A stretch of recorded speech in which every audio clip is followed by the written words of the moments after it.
መልአኩ ቅዱስ ገብርኤልን እግዚአብሔር አዘዘው። ሲመለስ ከራሱ እስከ ጽሕሙ እስከ እግሩም ድረስ ጠጉር በቀለለት። ጠጉሩም 1 ክንድ ከስንዝር ይሆን ነበር። ልብስ አልፈለገም። እግዚአብሔር በመላ አካሉ ጠጉር አበቀለለት። እንደ በግ ጠጉር ያለ ስጋውን የሚሸፍን ጽሙ የሚያምር እንደ ቁራ ጥቁር የሆነ እንደ ነጭ ሐር የተፈተለ ግርማው እንደሚያስፈራ አንበሳ ነበር። ቁመቱ እንደ ዘንባባ ነው። መዓዛው እንደ ከበረ በስቂጥስ እንደሚባል ሽቶ ያማረ ሲሆን መዓዛው ጫካውን ይሞላ ነበር። በጽሕሙ የተከበበ ፊቱም እንደ እግዚአብሔር መልአክ ነበር።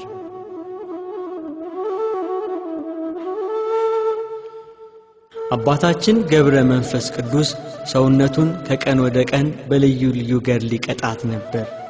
ነምሮቹና ናብስቱ ራሳቸውን ዝቅ አድርገው ተገዙለት። ከእርሱ ጋር ተስማምተው ኖሩ። ሁሉም ብፁዕ አባታችንን ሊጎዱት አልቻሉም። በእግዚአብሔር ኃይል ያናብስቱን አፍ እንደዘጋ እንደ ነቢዩ ዳንኤል ሆነ።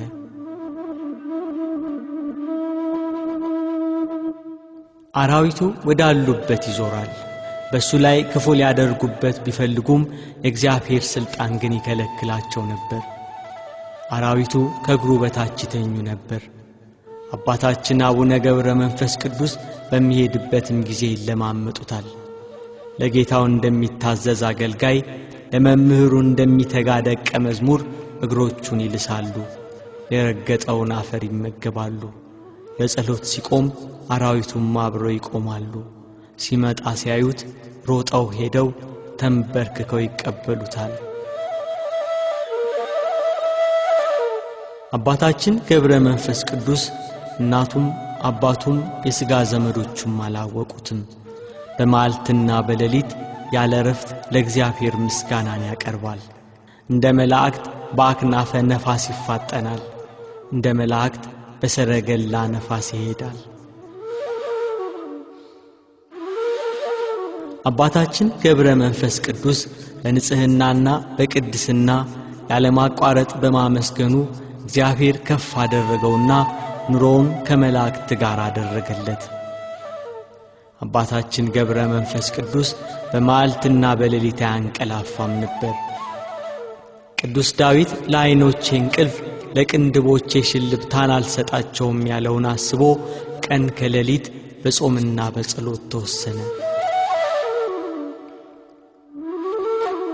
ሳርም ሆነ ቅጠልም አልለበሰም።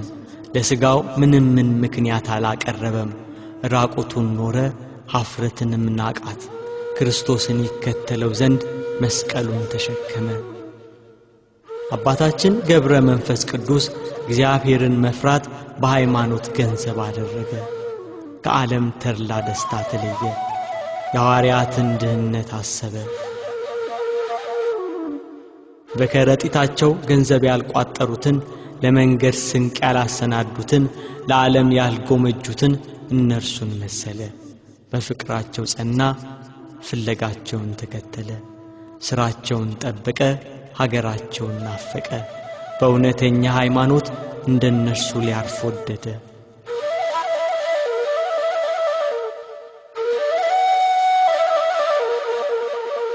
አባታችን ገብረ መንፈስ ቅዱስ ብዙ ውርጭ ብዙ አመዳይ በሚገኝበት ደሴት ረግረግ በሆነ ጥልቅ ጉድጓድ ኖረ። በዚያም ዘወትር ወደ እግዚአብሔር ይጸልይ ነበር እንዲህ እያለ፣ አቤቱ ለምንሃለው፣ ተስፋ ካደረግኩት ነገር አታሳፍረኝ። ከማኅፀን ጀምሮ በአንተ ተጣልኩ። ከእናቴ ማኅፀን አንተ አምላኬ ነህ። በማኅፀንም አንተ ጠበቅከኝ። ስም አጠራሪ አንተ ነህ። መላእክተኛህን ላክ፣ ከእናት ከአባቴም ቤት አወጣኸኝ። በጫካ በበረሃ በገዳም አኖርከኝ። አቤቱ የሚገለጥ ምሕረትህን ፈጥነህ አድርግልኝ። ይህም እንደ ሥራዬ ሳይሆን እንደ ቸርነት ነው እንጂ። አቤቱ ጌታ ሆይ ለእኔ ፊትህን አሳየኝ። መራራ ለቅሶን እያለቀሰ ደረቱን እየመታ ዘወትር መላልሶ ጸለየ። ከጠዋት እስከ ማታ ያለ ረፍት ይሰግዳል። ወዙ እንደ ውሃ በስቶ ይፈስ ነበር። ቀንም ሌሊትም ያለ ማቋረጥ ምድርን ያርስ ነበር። እንደ መላእክት ይዘምር ነበር። ጸሎቱን ሲጨርስ መላእክት እንደ ልማዳቸው መጥተው አጽናኑት። ያን ጊዜ ሰማይ ተከፈተ፣ የእሳት ድንኳን ተገለጠ። 40ቱ እንስሳ የእግዚአብሔርን መንበር ተሸክመው ታዩ። 24ቱ ካህናተ ሰማይ ማዕጠንት ይዘው በዙፋኑ ዙሪያ ቆመዋል። መላእክት የመላእክት አለቃ በየነገዳቸው ቆመዋል። ቅዱስ ቅዱስ ቅዱስ እግዚአብሔር አሸናፊ እያሉ በምስጋና ይጮኻሉ። ጌታችን ኢየሱስ ክርስቶስ ለአባታችን ለአቡነ ገብረ መንፈስ ቅዱስ በአንድነትና በሦስትነት ተገልጾ ታየው። አባታችን ገብረ መንፈስ ቅዱስ ይህንን ታላቅ መገለጥ ባየ ጊዜ ፈራ። ጌታችን ኢየሱስ ክርስቶስ ግን አበረታው። ወዳጄ ሆይ ምን ትሻለህ? እነሆ በለመንከኝ ጊዜ ተገለጥኩልህ አለው። አባታችን ገብረ መንፈስ ቅዱስ አቤቱ ጌታ ሆይ እንደ ክረምት ውሃ እንባቸውን እያፈሰሱ ጥርሳቸውን እያፋጩ በደይን የሚኖሩትን አስባቸው፣ ሰይጣን አስቷቸዋልና በማወቅ ባለማወቅ በሰሩትም ማራቸው፣ ይቅር በላቸው እያለ ለመነ።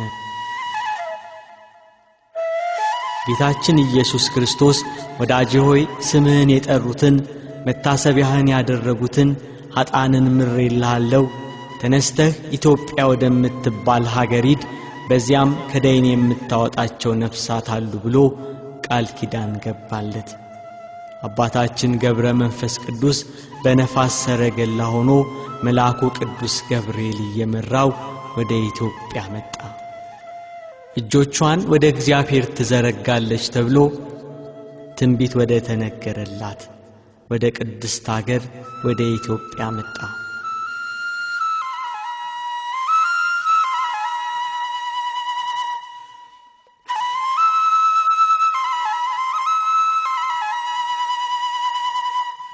ዓለም በጨለማ በባዕድ አምልኮ በነበረ ጊዜ በሕገ ኦሪት የኖረች ሥርዓተ ኦሪትን ስትፈጽም የነበረ ከኢየሩሳሌም ቀጥሎ ስሟ ወደሚነሳ ወደ ሀገረ እግዚአብሔር ወደ ኢትዮጵያ መጣ። ኢየሱስ ክርስቶስ በቀራንዮ ተሰቅሎ የደሙ ነጠብጣብ ያረፈበት መድኃኒተ ነፍስ የሆነው የመስቀሉ ግማሽ ክፍል ወዳለበት ወደ ኢትዮጵያ መጣ።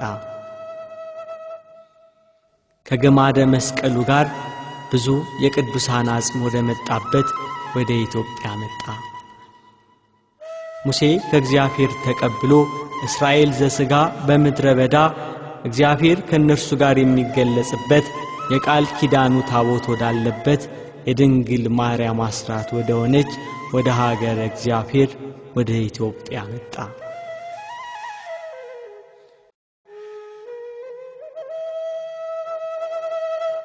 በግብጽ በኩል አድርጎ አክሱም ጽዮን ደረሰ።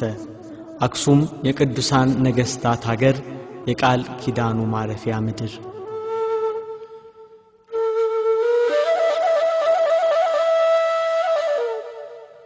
በአክሱም 3 ሱባኤ እየጸለየ ከሰነበተ በኋላ ወደ ሮሃ ወረደ። በላስታ ላሊበላ በሮሃ ከተማ ቅዱስ ላሊበላ ንጉሥ ሆኖ ነግሶ የነበረበት ዘመን ነበር። ከአባታችን ጋር ላስታ ላይ ተገናኙ። ቅዱስ ላሊበላ የጸጉሩን ርዝመት ተመልክቶ ተገረመ። የሚጸልይበትና የሚያድርበት የእንግዳ ቤት ሰጥቶት ጥቂት ቀን ከእርሱ ጋር ሰነበተ። አባታችን ገብረ መንፈስ ቅዱስ እየጸለየና እያስተማረ በላስታ ከቅዱስ ላሊበላ ጋር ጥቂት ጊዜያት ሰነበተ። ከቀናት በኋላ ገብረ መንፈስ ቅዱስ ላሊበላን ተሰናብቶ እግዚአብሔር ሂድ ወዳለው ወደ ዝቋላ ለመሄድ ተነሳ።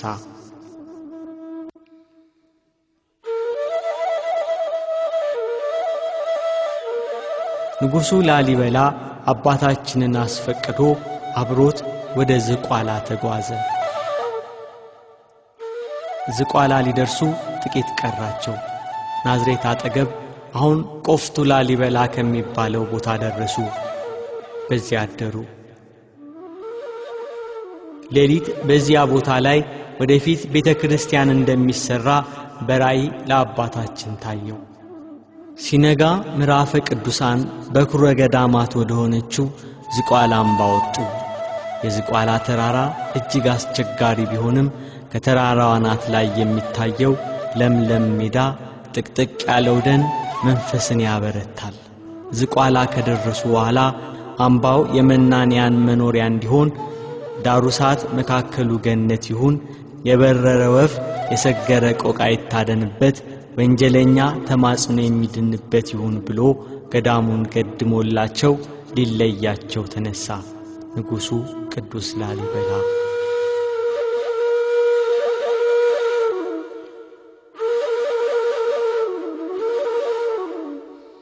አባታችን ገብረ መንፈስ ቅዱስ ላሊበላን ሲያሰናብት ስትመለስ በመንገድ ላይ ሮሃ እንደሰራው የቋጥኝ ፍልፍል አብያተ ክርስቲያንን ሰርተህ ስሟን አዳዲ ማርያም ብለህ ሰይማት፣ ታቦተ ማርያምን አስገብተህ ወደ ሮሃ ወደ ቤተ መንግሥትህ ተመለስ፣ ጊዜ ሞትህ ቀርቧል ብሎ ቡራኬ ሰጥቶ አሰናበተው። ቅዱስ ላሊበላ አባታችን እንዳዘዘው ሲመለስ የአዳዲ ማርያምን ቤተ ክርስቲያን ሰርቶ ታቦተ